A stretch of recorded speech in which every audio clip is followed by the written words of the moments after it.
Belgian waffles are better than French toast? True. True. 100%. No doubt. 100%. 100%. Hey, what's up, everybody? This is Rohan, and that's Jake from OneGoal. And today we're joined with USMNT center back Mark McKenzie. He recently joined KRC Genk in Belgium after finding great success in Philly. We all love seeing you get some USMNT minutes recently as well. And we also love your podcast, Orange Slices with Heath Pierce. So, we're delighted to have you on the show today. How you doing? I'm good, man. I appreciate you guys having me. Awesome. Yeah, been a good, what is it, the last couple of years now, especially, particularly for me as a player. So yeah, glad to be on here and with some people who are adamant and passionate about the national team. So. Thanks for coming on. So the first question that we always love hearing is how you got into the game. How did you get started playing soccer? Yeah, so my dad is he's Jamaican, so kind of came natural. Always had a ball at my feet. I grew up, in New York, so it was different just because basketball is like the primary sport out there. So I had a football at my feet and a basketball in my hands. So it was, those two kind of ran my life, as a kid. But ultimately, as I got older, I just found a genuine passion and love for the game. And it really just started on the street, with my dad kicking the ball on the sidewalk in New York, and then kind of progressed, joining the YMCA in Delaware and, making my way through club football and so on and so forth. We can talk about the rest later. But yeah, that's kind of where it all started for me. Shout out to my dad. Definitely. And you watch a lot of soccer growing up too? Was there a team that you supported, or was there a league that you dreamed to play in?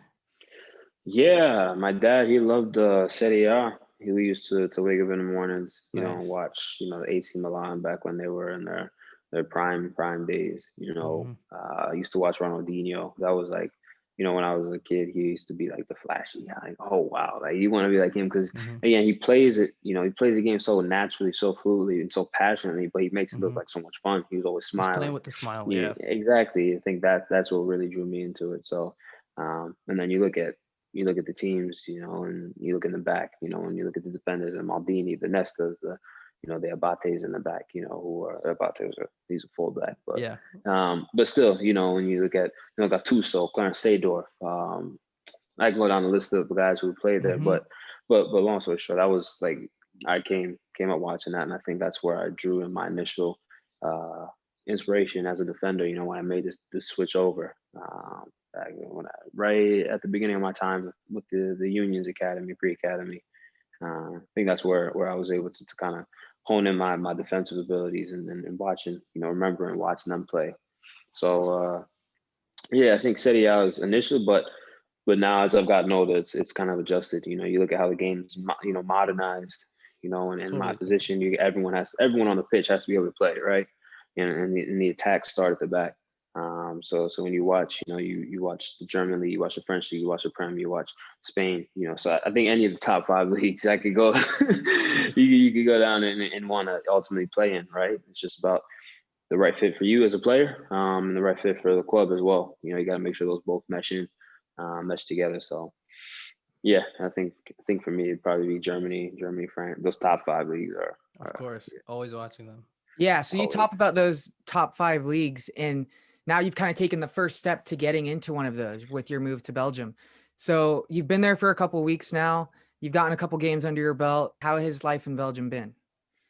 Yeah, it was definitely an adjustment because I came from, we had COVID hit, last year. So it Mhm. was, going now from spending so much time with my family and loved ones. We're all kind of in our own bubble, and when you spend all that time together now to be pulled out of that bubble by yourself and shipped or, sent over across the Atlantic to be, essentially by yourself because you can't really interact or do too much mingling outside of your team bubble, right? So Mhm. I think that initially was difficult.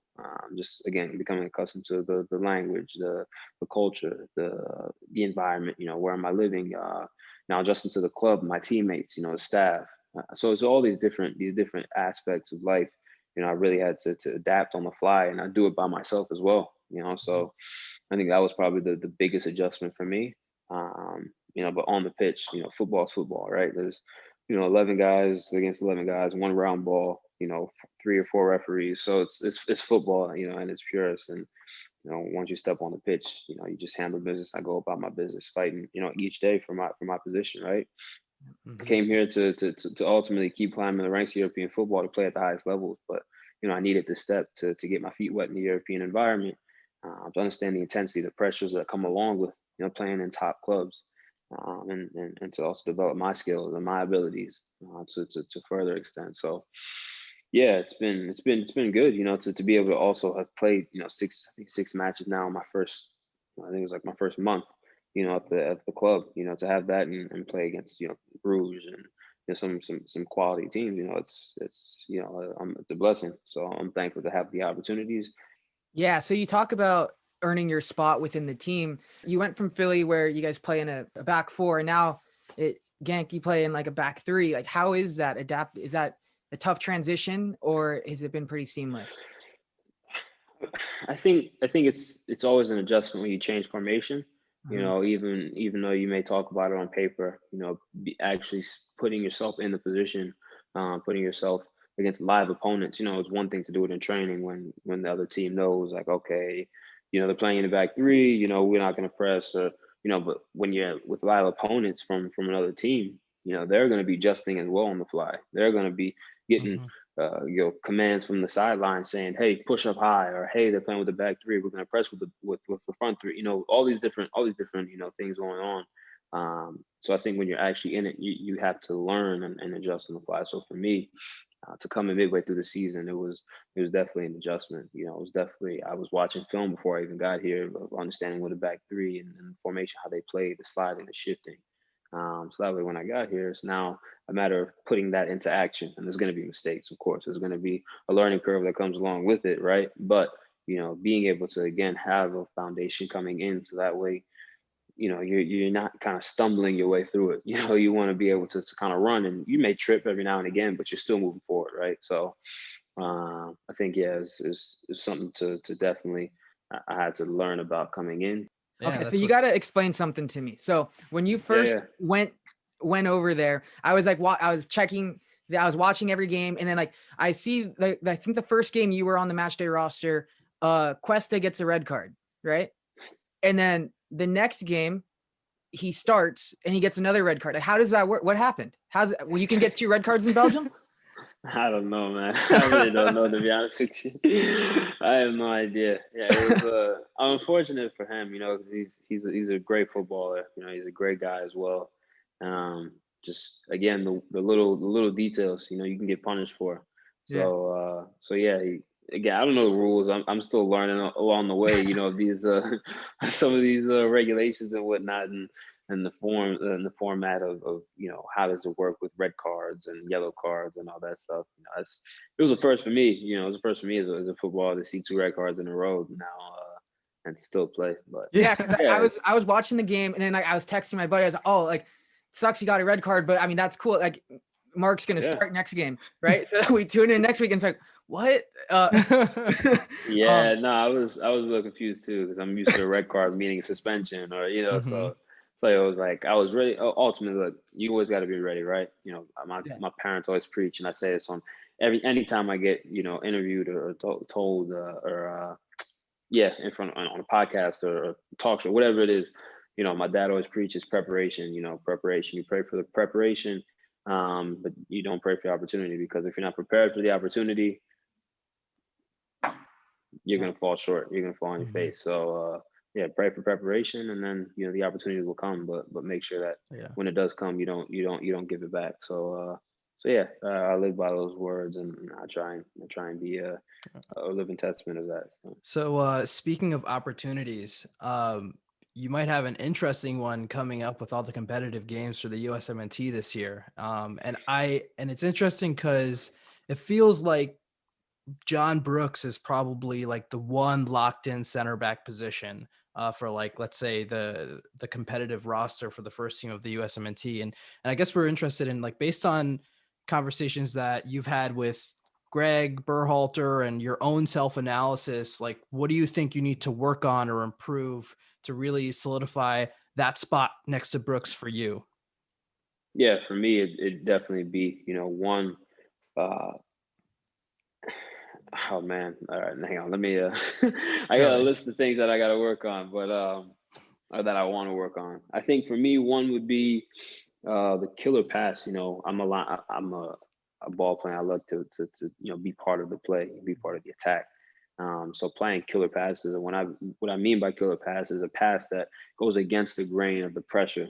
So if I get the ball from my other center back or from the outside back or whoever it is, can I play a pass that now as the pressure is sliding across, can I play it back across the grain? If it's into the weak side midfield or the weak side, eight or the whoever it is who may be popping inside, maybe it's the nine who pulls off on an angle, Mm-hmm. going against the grain and now forces and cuts out one, maybe three, four, five, six players. But at the same time, now the pressure is on one side. Now we're going back to the other side, and he's able to come out, and create, an opportunity or create a mismatch off the ball, just being more of a jerk, being Mm-hmm. the, Sergio Ramos, the guy, that as soon as you step onto the pitch, he's going to give you an elbow. And not saying I want to be a dirty player by any means and give up silly fouls and red cards and all this, that, and the other, but being that dominant center back, that again, when other teams see your name on the sheet, on the team sheet pregame, this guy, when a striker McKenzie, makes a man. run. Yeah, exactly. When a striker makes a run, bumping him in his, on his shoulder to knock him off his run, going up and letting the guy know that setting that hard tackle, it's a clean tackle, but it's a hard tackle. Let him know that he's not in for a fun game. Mm-hmm. In the box, making contact with guys, bumping them before they can even jump, winning my, that's what I need. That's what I want to work on, balancing that, my composure, but being more aggressive, being more assertive and dominant, proactive in that sense. And just being a lot more vocal. I think I'm somewhat vocal now, and I've taken my levels up, but I think I can be even more vocal, and demanding more the guys next to me, in front of me, demanding more of myself, so just a Yeah. few areas. There's just a few areas that I feel like I can work on, Yeah, but yeah. absolutely. I mean, just wearing the captain's armband definitely doesn't mean you're the only person talking. Like, you're not the only leader on the pitch. There are leaders. Each player has to be a kind of a leader and be vocal and keep that 100%, communication up. So 100%, 100%. awesome. So one more question actually on Hmm. your positioning and maybe one of your strengths, right? So you've kind of over the past year or so shown that you have a really good ability to use both your feet, both right or left. Do you have a preference? Is that or is that just an overall advantage to your game that it doesn't really matter to you?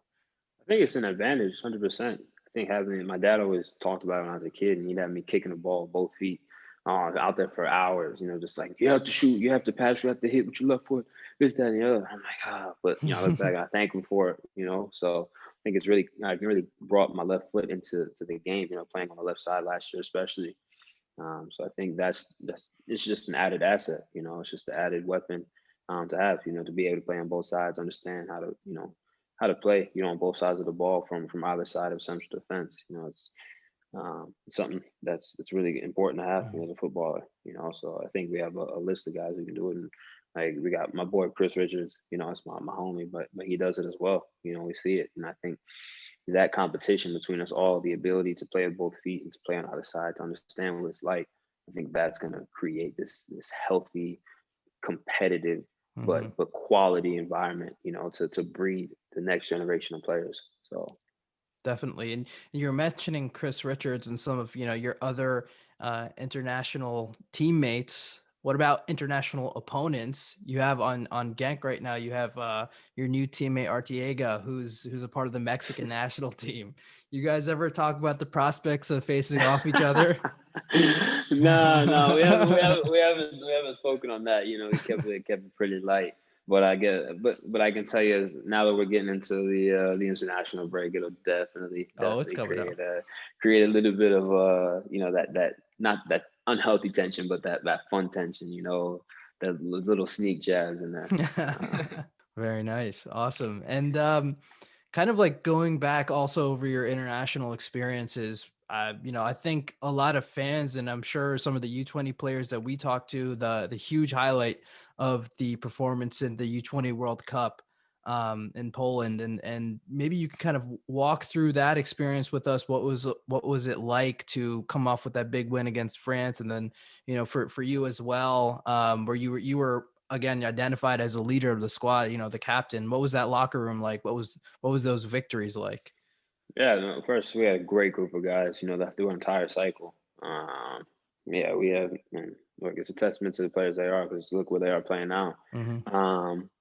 But yeah, it was a really, really good group of guys, close knit, laugh, joke. We spent a lot of time. We had team group chat, off the pitch, so always keeping in contact with each other in between camps. And, I think that the chemistry that we built off the pitch really carried on to the field, and Tab gave us the creativity and the freedom to play, as one group, but to play seamlessly and to play, in a constant rotation of players, and the movement of guys coming in, the freedom to step into the midfield and to play these passes, to allow our wingers to come inside and go 1v1 or to stay wide and give an isolation. We had Serginho Dest, who's a freaking, foot styler, what I call him. He loves the 1v1 situations, and we see it on TV all the time. Oh, but yeah. yeah, we had, I can go down the list of guys who are all quality like that. So yeah, I think again that all those camps and those experiences really carried into the World Cup. For me, it was a different World Cup because I was coming off an emergency appendectomy. I wasn't fully fit, and I was fighting and battling to get there. But I wanted to be there with my guys. I wanted to be there to help. Tab leans on me a lot, and he really put the emphasis to be a leader amongst the group because we had a young group as well. So to helping guys through that period, and to be at that camp, I think it was huge. It was important, and then the pre-camp, I should say, and then to go into the World Cup. So now we're gonna do a fun little segment on our show, a little true and false. So sound good to you? Yes, sir. All right, cool. I'll start off with the first one. So you're talking about Chris Richards before, all right? So Chris Richards, would he beat you one-on-one on the basketball court? Oh, nah. False. He's gonna give me some flack for it too, but nah, he's not taking me. Come on now. All right, next one. So Mark McKenzie will one day play in the EPL. Yeah, true. I mean, that's the dream. I mean, yeah, it's the dream. So true. Believe it, true. I love it. All right, next one. We know you love R&B and hip hop. So is Bryson Tiller overrated? Ah, man, it's tough. I think OG Bryson Tiller, before he dropped his last album, I think was not overrated, but his last album was kind of let me down, So I think like Trap Soul Bryson Tiller, SoundCloud Bryson is not overrated. He's on point. He deserves every rating out there, but True to Self wasn't bad either, but yeah, the second half of Bryson maybe a little overrated. Yeah, it's kind of like tough. You're underrated until you're overrated. It's like yeah, there's never exactly. that fine medium. So now that you have some experience in Belgium, Belgian waffles are better than French toast? True, 100%. No doubt. 100%. I wasn't sure, but I was like, when I first got here, I had to make sure waffles were on the to-do list, and true. They are legit. All right. Here's a throwback to your Union days. The Union have the best academy in MLS. True. Shout out all my Philly cats. Shout out to all the youngins coming up through the academy and all the youngins that came up with me. Philly, valid, certified. There you go. I agree. I'll die on that hill. 100%. My guy. So as a New Yorker, I know I don't know if you heard, there's Connecticut is trying to come for you as a spot is the best pizza in the world. Is New York pizza the best? True. Like, that's not even a question. Come on. OG pizza. All right. I don't want to hear any of this slander on New York's name with the pizza. New York run a pizza game. What's the best slice? Well, for me, I'm just a simple guy. I like a nice cheese slice. Give me some of the pepper flakes. Yeah, but I'm a simple guy. I'm not a whole lot of toppings, all that. Nah, like me a big, nice piece of pizza. Like you can get OG big piece of pizza for cheap. and throw some toppings on there, red pepper flakes, throw some garlic, whatever you want to throw on it, whatever you want to throw on basil, whatever you want to put on there. But I'm a simple guy. There But you true, go. New York run the pizza game. There you go. Dollar slice guy over here. 100p, man. I love it. I love it. All right, cool. The last one. The US will win the World Cup on home soil in 2026. I'll stand by that. I got confidence in my crew. I got confidence in our abilities, in the group coming up, with where guys are at now and how many, how much farther we'll only go and how many guys will come up with us, So I think the more chemistry we build, the more time we have together, it's only gonna add to the fuel we already have coming in, coming out of 2018 without a World Cup and to now coming 2022 and then 26 hosted. Locked in. That's we got 2022 of course set and target qualifying for the World Cup, getting out there and showing the world what we could do. I think that's the way we have to look at it. Take it one game at a time, but going into each match, not intimidated by who we are, because we got guys doing it on a weekly basis, at the domestic level. So why can't we? Why not? That's how I look at it. We come on U.S. soil in front of our peoples, in front of our families and loved ones, all the people rooting us on, our fans, the diehards, the stands, the passionate. See that? we have behind us, like you guys pushing us. There's no reason.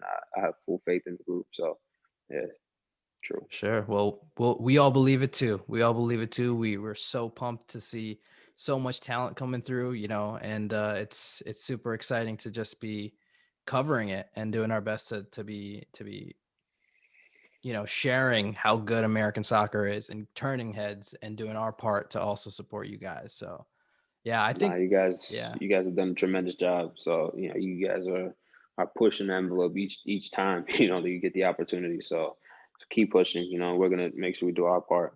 As the players on the pitch, to make sure that the efforts that you guys are putting in don't go to waste. There's a lot of stuff that goes on behind the scenes. That you guys do. So yeah, we appreciate y'all and know that we're gonna give it all. Every time we step on the pitch.